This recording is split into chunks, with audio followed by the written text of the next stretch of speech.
ಬಾರಮ್ಮ ಬಾರಮ್ಮ ಲಕ್ಷ್ಮೀ ಬಾರಮ್ಮ.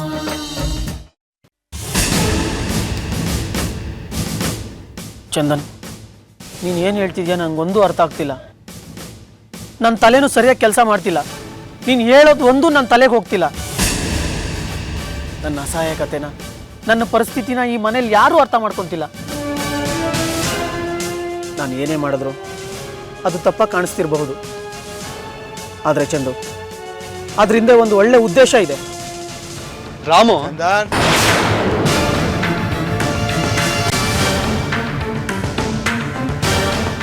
ಗಂಧ, ರಾಮು, ಇಷ್ಟೊತ್ತಲ್ಲಿಬ್ರು ಏನು ಮಾಡ್ತಿದ್ದೀರಾ? ಇಷ್ಟೊತ್ತಿನಲ್ಲಿ ಏನು ಮಾತಾಡ್ತಿದ್ದೀರಾ? ಮಾತಾಡೋಕೆ ಇದು ಸರಿಯಾದ ಸಮಯನೂ ಅಲ್ಲ, ಮಾತಾಡೋಕೆ ಏನು ಉಳಿದೂ ಇಲ್ಲ. ಎಲ್ಲ ಆಗೋಗಿದೆ. ಹೋಗಿ ಮಲ್ಕೊಳ್ಳಿ. ಚೆನ್ನು ಎಲ್ಲಿದ್ದಾಳೆ? ಏನು ಮಾಡ್ತಿದ್ದಾಳೆ? ಅವಳು ಹೊಟ್ಟೆಗೆ ಹಿಟ್ಟು ಸರಿಯಾಗಿ ತಿಂದ್ಲೋ ಇಲ್ವೋ? ಅವಳಿಗೆ ನೀರು ನೆರಳು ಸರಿಯಾಗಿ ಸಿಕ್ಕಿದೆಯೋ ಇಲ್ವೋ? ಆ ದೇವ್ರಿಗೆ ಗೊತ್ತು. ನಾಳೆ ಮೊದಲು ಚಿನ್ನು ಎಲ್ಲಿದ್ರು ಹೋಗಿ ಹುಡುಕೊಂಡು ಮನೆಗೆ ಕರ್ಕೊಂಡು ಬರಲೇಬೇಕು. ಅವಳು ಈ ಮನೆಯಲ್ಲಿ ಇರೋ ತನಕ ಎಲ್ರನ್ನೂ ಎಷ್ಟು ಚೆನ್ನಾಗಿ ಆರೈಕೆ ಮಾಡಿದ್ಲು, ಎಷ್ಟು ಚೆನ್ನಾಗಿ ನೋಡ್ಕೋತಿದ್ಲು. ಅವಳಿಲ್ಲದೆ ಮನೆ ಬಿಕೋ ಅಂತ ಇದೆ. ತಾತ ಊಟ ಮಾಡಿದ್ರ? ತಾತ ಮಾತ್ರೆ ತಗೊಂಡ್ರ ಅಂತೆಲ್ಲ ಕೇಳ್ತಾ ಇದ್ಲು. ಈಗ ಅವಳ ಧ್ವನಿಯೇ ಇಲ್ಲವಾಗಿದೆ. ನಾಳೆ ಬೆಳಿಗ್ಗೆ ಎದ್ದ ತಕ್ಷಣ ಮೊದಲು ಅವಳನ್ನು ಹುಡುಕ್ಬೇಕು. ಹೋಗಿ ಮಲ್ಕೋ, ಹೋಗಿ.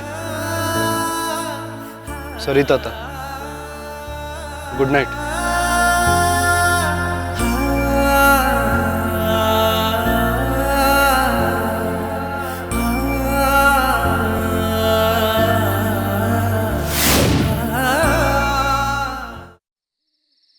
ನಂದೇನು ತಪ್ಪು?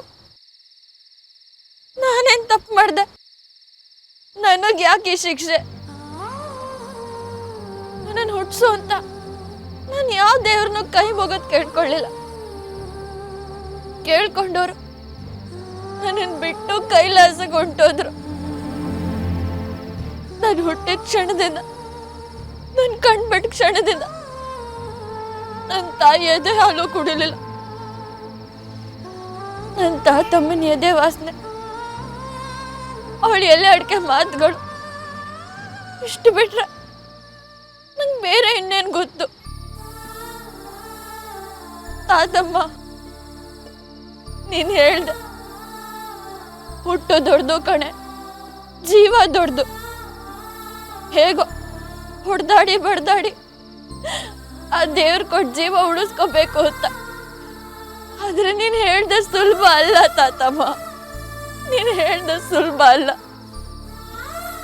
ಮದುವೆ ಆದ ತಕ್ಷಣ ಎಲ್ಲ ಸಮಸ್ಯೆಗಳು ಬಗೆಹರಿದೋಗುತ್ತೆ ಅನ್ಕೊಂಡೆ. ಆದ್ರೆ ನನ್ನ ಕರ್ಮ ನೋಡು, ನನ್ನ ಜೀವ ಕಾಪಾಡಿದ ಅಕ್ಕನೇ ನನ್ನ ಗಂಡನ ಮದುವೆ ಆಗ್ತಾ ಇದ್ದಾಳೆ. ನಾನು ಕಷ್ಟದಲ್ಲಿ ಇರ್ಬೇಕಾದ್ರೆ ನನ್ನ ಬಂಡ ಬಂದು ಕಾಪಾಡ್ತಾನೆ ಅನ್ಕೊಂಡೆ. ಆದ್ರೆ ಈಗ ಅದು ಸಾಧ್ಯ ಇಲ್ಲ. ನನ್ನ ಕೈಗೆ ಬಂದ ಪ್ರಸಾದ ನನ್ನ ಬಾಯಿವರೆಗೂ ಬರಲಿಲ್ಲ. ಇಂಥ ಜೀವಕ್ಕೆ ಯಾವ ಅರ್ಥನೂ ಇಲ್ಲ. ಇಂಥವ್ರು ಬದುಕಿರ್ಲೂಬಾರ್ದು.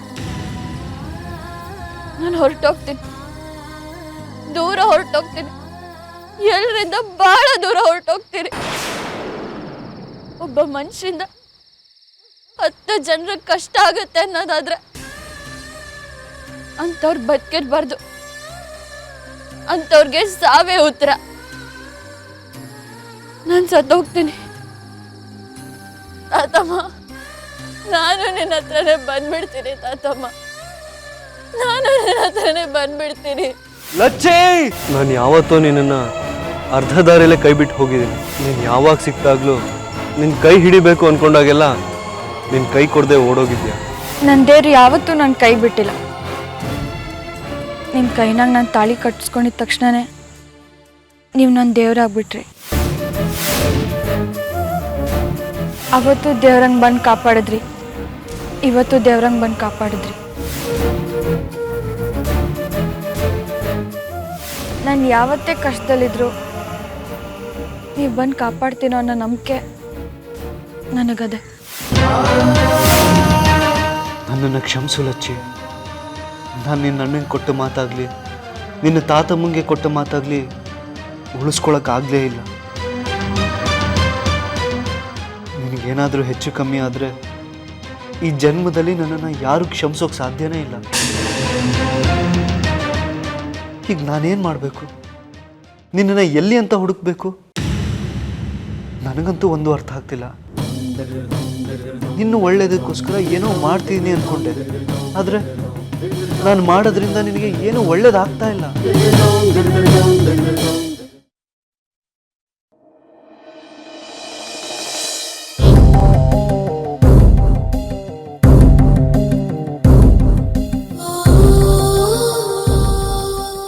ಪಾರ್ವತಿ, ಶ್ವೇತಾ, ಅಳಬೇಡಿ. ಅಳೋದ್ರಿಂದ ಸಮಸ್ಯೆ ಬಗೆಹರಿಯೋದಿಲ್ಲ.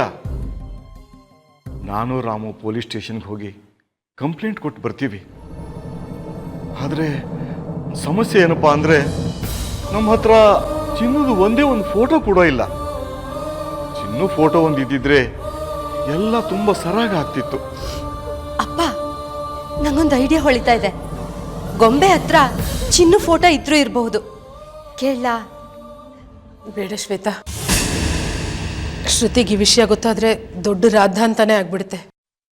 ಸದ್ಯಕ್ಕೆ ಅವಳಿಗೆ ಈ ವಿಷಯ ಗೊತ್ತಾಗದೇ ಇರೋದೇ ಒಳ್ಳೇದು.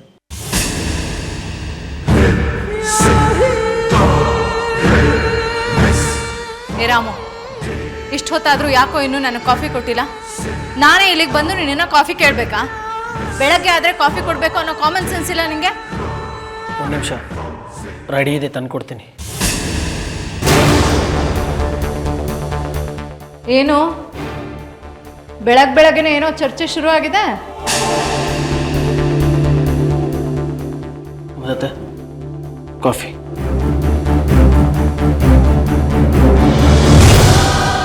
ಚಿನ್ನು ಕಾಣಿಸ್ತಿಲ್ವಲ್ಲ, ಅದಕ್ಕೆ ನಾನು ತಾತ ಪೊಲೀಸ್ ಸ್ಟೇಷನ್ಗೆ ಹೋಗಿ ಕಂಪ್ಲೇಂಟ್ ಕೊಡೋಣ ಅಂತ ಮಾತಾಡ್ಕೊತಿದ್ವಿ. ಕಂಪ್ಲೇಂಟ್ನ ಯಾವಾಗ ಬೇಕಾದರೂ ಕೊಡಬಹುದು. ಮೊದಲು ಹೋಗಿ ತಿಂಡಿ ಮಾಡು, ನನಗೆ ಆಫೀಸಿಗೆ ಲೇಟ್ ಆಗುತ್ತೆ. ಅಕ್ಕ, ಸ್ವಲ್ಪನೂ ಹೃದಯವಂತಿಕೆ ಅನ್ನೋದೇ ಇಲ್ವಾ? ಮನೆ ಕೆಲಸದವಳು ಮನೆ ಬಿಟ್ಟು ಹೋದರೆ ನೀವ್ಯಾಕೆ ಇಷ್ಟೊಂದು ಟೆನ್ಷನ್ ಮಾಡ್ಕೊಂಡಿದ್ದೀರಾ?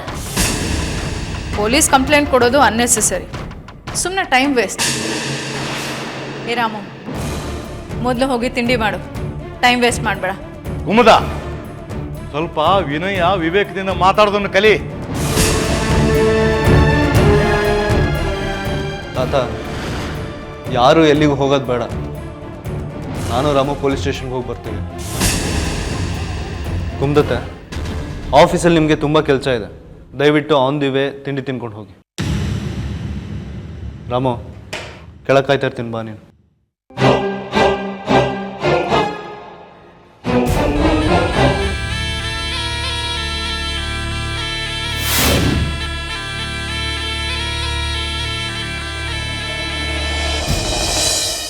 ಆ ಹುಡುಗಿದ ಫೋಟೋ ಏನಾರು ಇದೆಯಾ? ತಂದಿದ್ದೀರಾ? ಇಲ್ಲ ಸರ್.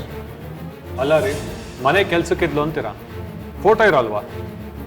ಫೋಟೋ ಇಲ್ದಿರ ಹುಡುಗಿನ ಹುಡ್ಕೋದು ತುಂಬ ಕಷ್ಟ ಆಗುತ್ತೆ. ಆ ಹುಡುಗಿಗೆ ಹಿಂದೆ ಮುಂದೆ ಯಾರೂ ಇಲ್ಲ ಸರ್. ಕಷ್ಟದಲ್ಲಿದ್ದೀನಿ, ಕೆಲಸ ಬೇಕು ಅಂತ ಕೇಳಿದ್ಲು. ನಮಗೂ ಕೆಲಸಕ್ಕೆ ಹುಡುಗಿ ಬೇಕಾಗಿತ್ತು, ಸರಿ ಅಂತ ಸೇರಿಸ್ಕೊಂಡ್ವಿ. ಫೋಟೋ ಇಲ್ಲದೆ ಆ ಹುಡುಗಿನ ಹುಡ್ಕೋದು ಎಷ್ಟು ಕಷ್ಟ ಅಂತ ಗೊತ್ತೇನ್ರಿ? ಹೋಗಲಿ, ಆ ಹುಡುಗಿಗೆ ಬೆಂಗಳೂರಲ್ಲಿ ಬೇರೆ ಯಾರಾದರೂ ಪರಿಚಯಸ್ಥರು ಇದ್ದಾರಾ?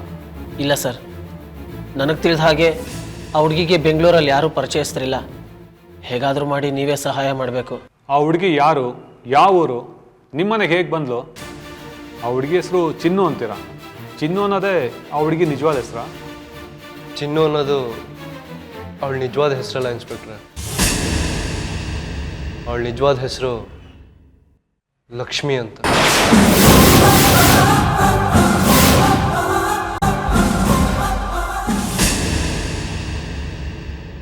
ಅವಳ ಊರಲ್ಲಿ ಎಲ್ಲರೂ ಅವಳನ್ನ ಲಚ್ಚಿ ಅಂತ ಕರೀತಾ ಇದ್ರು. ಅಂದರೆ ನಿಮಗೆ ಅವಳು ಯಾರು ಯಾವ ಊರು ಅಂತ ಗೊತ್ತಾ? ಗೊತ್ತು ಸರ್, ಮಂಡ್ಯ ಜಿಲ್ಲೆ ದೊಡ್ಡರ್ಸನ್ಕೆರೆ. ಇದೇನ್ರಿ ಇವ್ರು ಕೇಳಿದ್ರೆ ಏನು ಗೊತ್ತಿಲ್ಲ ಅಂತಾರೆ, ನೀವು ನೋಡಿದ್ರೆ ಅಡ್ರೆಸ್ ಎಲ್ಲ ಹೇಳ್ತಾ ಇದ್ದೀರಾ? ಇವರು ಗೊತ್ತಿರ್ಬೋದು ಸರ್, ಆದರೆ ನನಗೆ ಗೊತ್ತಿಲ್ಲ. ನೀವು ಅವ್ರು ತಪ್ಪಿಸ್ಕೊಂಡಿದ್ದಾರೆ ಅಂತ ಯಾಕೆ ಹೇಳ್ತೀರಾ? ಅವ್ರೂರಿಗೆ ಹೋಗಿರ್ಬೋದಲ್ವಾ? ಇಲ್ಲ ಸರ್, ಅವಳು ಊರಿಗೆ ಹೋಗಿರೋಕ್ಕೆ ಸಾಧ್ಯನೇ ಇಲ್ಲ. ಯಾಕಂದರೆ ಅಲ್ಲಿ ಅವಳ ನಿರೀಕ್ಷೆಯಲ್ಲಿ ಇರೋ ಯಾವ ಬಂಧುಗಳು ಇಲ್ಲ, ಅವಳು ಬರಲಿ ಅಂತ ಕಾಯ್ತಿರೋ ಯಾವ ನಂಟರೂ ಇಲ್ಲ. ಬೇರೆ ಎಲ್ಲಿಗಾದರೂ ಹೋಗಿರ್ಬೋದು, ಆದರೆ ಊರಿಗೆ ಅವಳು ಹೋಗಿರೋಕ್ಕೆ ಸಾಧ್ಯನೇ ಇಲ್ಲ. ನೀವು ಆ ಹುಡುಗಿ ಬಗ್ಗೆ ಇಷ್ಟೆಲ್ಲ ಹೇಳ್ತಾ ಇದ್ದೀರಲ್ಲ, ಅವ್ರು ನಿಮ್ಗೇನಾಗಬೇಕು? ಏನಿಲ್ಲ ಸರ್, ನಮ್ಮ ಮನೇಲಿ ಕೆಲಸ ಮಾಡ್ತಿದ್ದ ಹುಡುಗಿ ಅಲ್ವಾ, ಕೆಲ್ಸಕ್ಕೆ ಸೇರಿಸ್ಕೊಳ್ಳೋಕ್ಕಿಂತ ಮುಂಚೆ ಹಿಂದೆ ಮುಂದೆ ವಿಚಾರಿಸೋದು ಒಳ್ಳೇದಲ್ವಾ?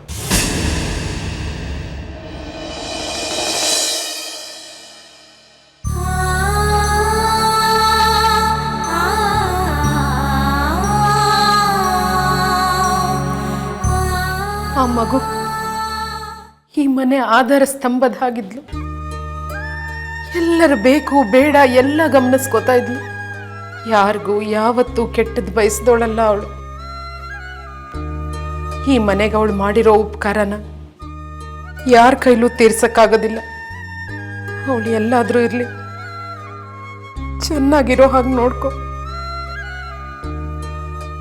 ಲೋಕದಲ್ಲಿ ಪುಣ್ಯ ಅನ್ನೋದೇ ಇದ್ರೆ, ಆ ಪುಣ್ಯ ನನಗಿದ್ರೆ, ಆ ಪುಣ್ಯವಂತೆನ ಮುಂದಿನ ಜನ್ಮದಲ್ಲಾದರೂ ನನ್ನ ಹೊಟ್ಟೆಲ್ ಮಗಳಾಗಿ ಹುಟ್ಟೋ ಹಾಗೆ ಮಾಡು.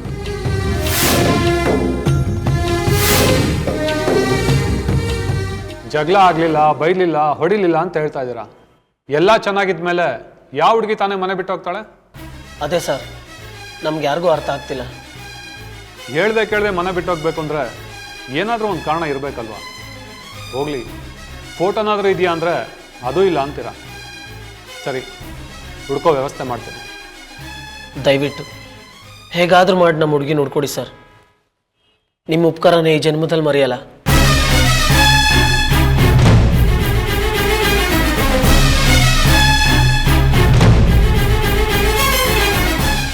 ನಿಮ್ಗೊಂದು ಮಾತು ಹೇಳಕ್ಕೆ ಇಷ್ಟಪಡ್ತೀನಿ ಇನ್ಸ್ಪೆಕ್ಟ್ರೆ.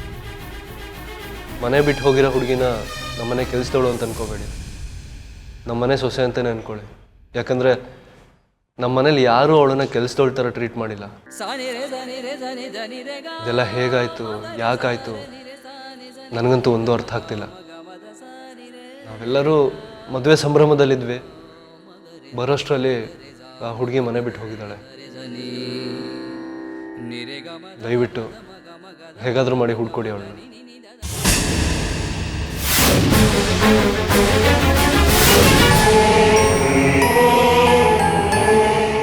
ಚಂದನ್ಗೆ ಚಿನ್ನನೆ ಲಚ್ಚಿ ಅಂತ ಯಾವಾಗ ಗೊತ್ತಾಯಿತು? ಹೇಗೆ ಗೊತ್ತಾಯಿತು? ಚಂದನ್ಗೆ ಚಿನ್ನನೆ ಲಚ್ಚಿ ಅಂತ ಗೊತ್ತಾದ ಮೇಲೂ ಅವನು ನನ್ನನ್ನು ಯಾವುದು ಏನನ್ನೂ ಹೇಳಿಲ್ಲ.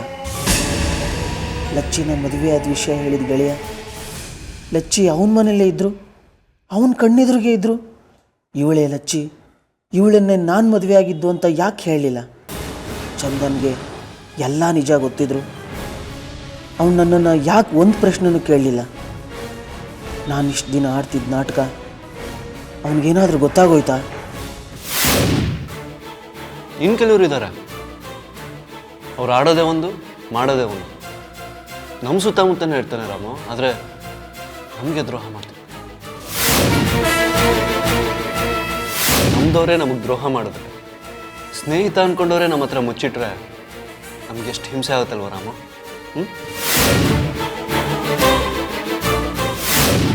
ನಿಜ ಹೇಳಬೇಕು ಅಂದರೆ ಈ ಕಾಲದಲ್ಲಿ ಯಾರನ್ನಾದ್ರೂ ನಂಬದೇ ತಪ್ಪು ಕಣ. ಮುಖ ಮುಚ್ಕೊಂಡು ಕದ್ದು ಮುಚ್ಚಿ ಓಡಾಡ್ಕೊಂಡು ಮನೇಲಿದ್ರೆ ಏನು ಪ್ರಯೋಜನ ರಾಮು? ಒಂದೇ ಸೂರ್ಯನ ಕೆಳಗಿದ್ಕೊಂಡು ಅದೆಷ್ಟು ದಿನ ಅಂತ ಕದ್ದು ಮುಚ್ಚಿರೋಕ್ಕಾಗುತ್ತೆ?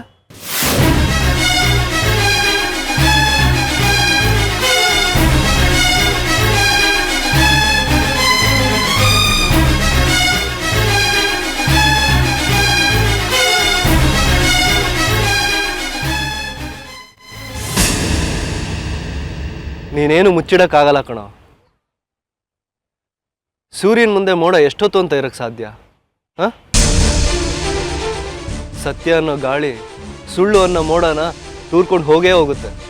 ಅದು ಕ್ಷಣ ಮಾತ್ರದಲ್ಲಿ. ಕೊನೆಗೆ ಉಳಿಯೋದು ಸತ್ಯ ಸಾಕ್ಷಿ ಸೂರ್ಯ ಮಾತ್ರ. ನನಗೆ ಲಚ್ಚಿ ಬಗ್ಗೆ ಗೊತ್ತು ಅಂತ ನಿನಗೆ ಗೊತ್ತಿರಲಿಲ್ಲ ಅಲ್ವಾ? ಓಹ್ ಸಾರಿ, ನಿನಗೆ ಲಚ್ಚಿ ಯಾರು ಅಂತಲೂ ಗೊತ್ತಿಲ್ಲ ಅನ್ಸುತ್ತೆ. ನಾನು ಇಂಟ್ರೊಡ್ಯೂಸ್ ಮಾಡ್ಕೊಡ್ತೀನಿ. ಲಚ್ಚಿ ಅಂದರೆ ಅದೇ ಆ ನಿನ್ನ ತಂಗಿ ಚಿನ್ನು, ಅವಳೆ. ಈಗ ಗೊತ್ತಾಯ್ತಾ? ಈಗ ನಿನಗೆ ಎಷ್ಟು ಕಷ್ಟ ಆಗ್ತಿದೆಯೋ, ಚಿನ್ನುನೇ ಲಚ್ಚಿ ಅಂತ ನನಗೆ ಗೊತ್ತಾದಾಗಲೂ ನನಗೂ ಅಷ್ಟೇ ಕಷ್ಟ ಆಗಿತ್ತು. ಎಲ್ಲ ಸತ್ಯ ಗೊತ್ತಿದ್ದು ಸಹದೇವ್ ಒಂಥರ ಯಾಕೆ ಸುಮ್ಮನಿದ್ದೆ ರಾಮು? ಹಾಂ,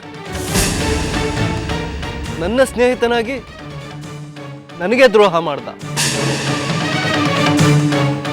ಪ್ರಪಂಚದಲ್ಲೇ ಯಾರು ನನಗೆ ದ್ರೋಹ ಮಾಡಿದ್ರು ನನ್ನ ರಾಮು ನನಗೆ ದ್ರೋಹ ಮಾಡಲ್ಲ ಅಂತ ಅನ್ಕೊಂಡಿದ್ದೆ. ಆದ್ರೆ ನೀನು ನನಗೆ ಎಂಥ ದ್ರೋಹ ಮಾಡ್ಬಿಟ್ಟೆ ರಾಮು. ಹಾ, ನಾನು ನಿನ್ನನ್ನೇ ಕೇಳ್ತಿರೋದು ರಾಮ್, ಎಲ್ಲ ಗೊತ್ತಿದ್ದು ಯಾಕೆ ಸುಮ್ಮನಿದ್ದೆ? ಹಾ, ಒಬ್ಬ ಒಳ್ಳೆ ಗೆಳೆಯ ಅಂತ ನಾನು ನಿನ್ನನ್ನು ನಂಬ್ಕೊಂಡಿದ್ದೆ. ಒಬ್ಬ ಗೆಳೆಯಂಗೆ ಇನ್ನೊಬ್ಬ ಗೆಳೆಯ ಇದಕ್ಕಿಂತ ದ್ರೋಹ ಮಾಡೋಕ್ಕಾಗತ್ತಾ? ಹೇಳು ರಾಮ್, ಚಿನ್ನುನೇ ಲಚ್ಚಿ ಅಂತ ಗೊತ್ತಿದ್ರು ಯಾಕೆ ಸುಮ್ಮನಿದ್ದೆ? ಹಾ, ನಿನ್ನನ್ನೇ ಕೇಳ್ತಾ ಇರೋದು. ಚಿನ್ನುನೇ ಲಚ್ಚಿ ಅಂತ ಗೊತ್ತಿದ್ರು ಯಾಕೆ ಹೇಳಲಿಲ್ಲ? ಈ ಪ್ರಶ್ನೆನ ನಿನ್ನ ಗೆಳೆಯನೇ ಕೇಳ್ತಾ ಇದೆಯಾ ಅಥವಾ ಮನೆ ಕೆಲಸದವನು ಕೇಳ್ತಾ ಇದೆಯಾ?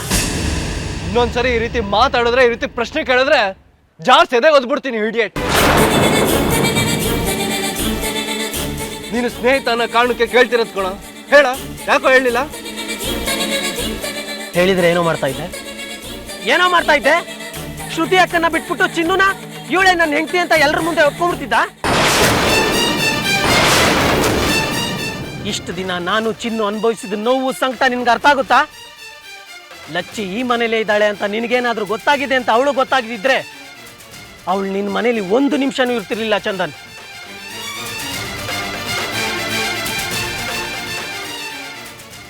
ಚಿನ್ನು ನನ್ನ ಹತ್ರ ಭಾಷೆ ತಗೊಂಡಿದ್ಲು.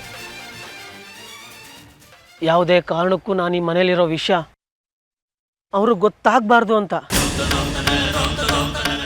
ಚಂದು, ನಾನು ಹಿಂದೆ ಮುಂದೆ ನೋಡದೆ ಅವಳಿಗೆ ಮಾತು ಕೊಟ್ಬಿಟ್ಟೆ. ಕೊಟ್ಟ ಮಾತನ್ನ ಉಳಿಸ್ಕೋಬೇಕಲ್ಲ ಚಂದು. ಈಗಲಾದರೂ ನಿನ್ಗೆ ಅರ್ಥ ಆಗಿರ್ಬೇಕಲ್ವಾ ನಾನು ಇದನ್ನೆಲ್ಲ ಇಷ್ಟು ದಿನ ನಿನ್ನ ಹತ್ರ ಯಾಕೆ ಹೇಳಲಿಲ್ಲ ಅಂತ. ಆದರೆ ಚಂದು, ನಿನ್ಗನ್ಸಿರಬಹುದು ಚಿನ್ನು ನಾನು ಒಂದೇ ಮನೆಯಲ್ಲೇ ಇದ್ರು ಅವಳು ನನ್ನ ಮುಂದೆ ಯಾಕೆ ಬರಲಿಲ್ಲ ಅಂತ. ನೀವಿಬ್ಬರು ಒಬ್ರನ್ನೊಬ್ರು ನೋಡದೇ ಇರೋ ಹಾಗೆ, ಭೇಟಿ ಮಾಡದೇ ಇರೋ ಹಾಗೆ ಆಟ ಆಡಿದ್ದೆ ನಾನು.